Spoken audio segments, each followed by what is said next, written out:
अस्सलाम वालेकुम नाजरीन, एसएम न्यूज़ के प्लेटफॉर्म और प्रोग्राम पॉइंट ऑफ व्यू के साथ मैं हूं आपका होस्ट इश्तियाक अली। 6 सितंबर यौम दिफाए पाकिस्तान। ए राह हक के शहीदों, वफा की तस्वीरों, तुम्हें वतन की हवाएं सलाम कहती हैं। पाक फौज के साथ मोहब्बत करना मेरा ही नहीं बल्कि हर मुहब्बे वतन शहरी का कीदा है। ए वतन तुझ पे हो गर जां फिदा, मैं समझूंगा ठिकाने लगा सरमाए तन। सलाम पाक फौज के उन जवानों पर जिन्होंने अपने मुकद्दस लहू को वतन अजीज़ की सालमियत के लिए कुर्बान कर दिया, मगर दुश्मन के नापाक अज़ाइम को खाक में मिला दिया। इसीलिए सरहदों की हिफाजत करना फ़ौज के उन बहादुर लोगों का काम है जो अपनी फैमिली से दूर अपने वतन अजीज़ की हिफाजत के लिए सीना तान के खड़े होते हैं, क्योंकि सरहद महफूज करना एक फ़र्ज़ और अपने ईमान, अपने मज़हब को बचाना भी है। कोई भी मुल्क उस वक्त तक महफूज नहीं हो सकता जब तक कि उसकी फ़ौज ताकतवर ना हो। सरहद महफूज ना होगी तो आम शहरी कैसे सुकून से रह सकेगा। अगर पाकिस्तान की फ़ौज की बात की जाए तो पूरी दुनिया में बेहतरीन पाक फ़ौज है और तमाम ममालिक इस बात को तस्लीम करते हैं कि पाकिस्तान की फ़ौज एक अजीम फ़ौज है।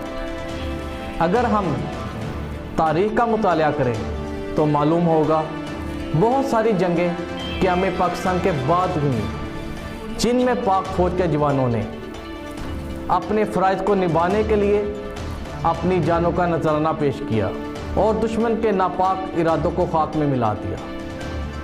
यही वजह है कि 6 सितंबर 1965 को जब दुश्मन ने रात के अंधेरे में बुज़दिलाना हमला किया तो पाक फ़ौज के जवान जज्बा-ए हैदरी रखने वालों ने दुश्मन को यूं रुलाया कि सारी ज़िंदगी याद रखेगा कि ये धरती कुव्वत ईमान से सरशार है। इसके साथ साथ उस वक्त की मशहूर गुलकारा मैडम नूर जहां और मेहदी हसन के नगमों ने पाक फ़ौज के हौसले इस कदर बुलंद किए कि पाक फ़ौज के हर सिपाही का ये जज्बा था कि मेरी शहादत में ही मुल्क पाकिस्तान की बका है। इसी तरह जाँफशानी के साथ अपने महाज़ों पर जवान खड़े थे जैसे लोहे की सलाखें, जिनको तोड़ना आसान ही नहीं बल्कि नामुमकिन था।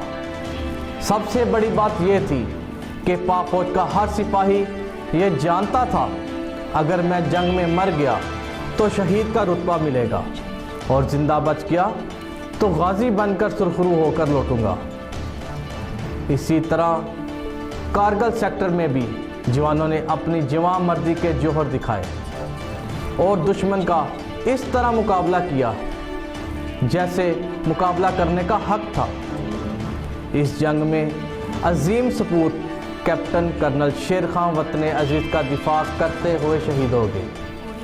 कैप्टन कर्नल शेर खां एक बहादुर और मजबूत ऑफिसर थे। कर्नल शेर का फ़ौज में दर्जा कैप्टन का था। कर्नल उनके दादा ने बचपन में नाम रखा था। इस बात से मालूम हुआ कि उनका ख़ानदान कितना पाक फ़ौज के साथ अकीदत रखता था। तारीख़ बताती है पाक फ़ौज ने तमाम मार्कों में और तमाम जंगों में कामयाबी हासिल की।